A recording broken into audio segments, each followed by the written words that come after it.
This is a tutorial on how to complete the professional information section of your STAR-LRP application.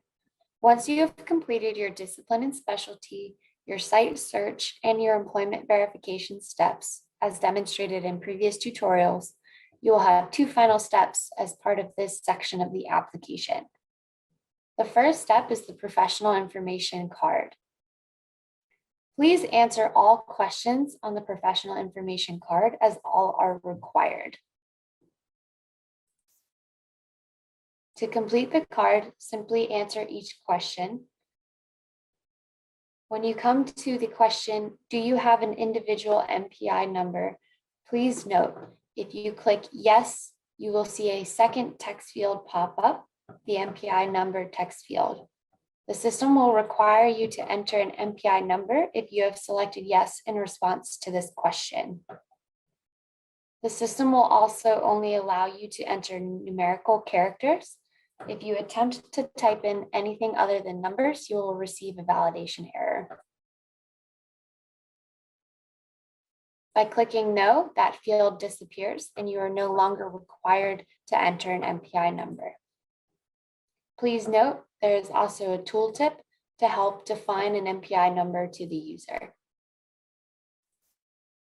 The same goes for the next question.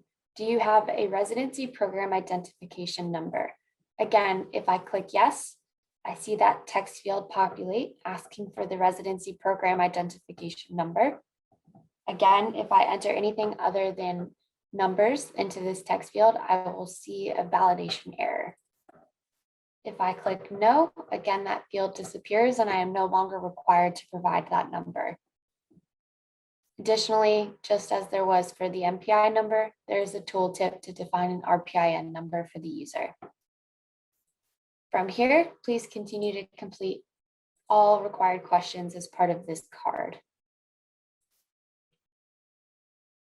You will see a validation error if you attempt to move on without completing a required question.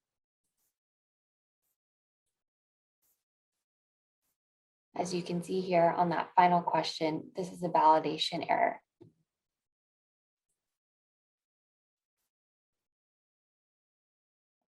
Once I have completed this card in its entirety, I will click continue. From here, I will see the last card of the professional information screen, the telehealth card. There are two scenarios when completing the telehealth card. The first scenario is clicking yes. If I say yes to the first question, do you or will you personally provide some form of telehealth in your substance use disorder employment? If I click yes, I will see two additional questions populate.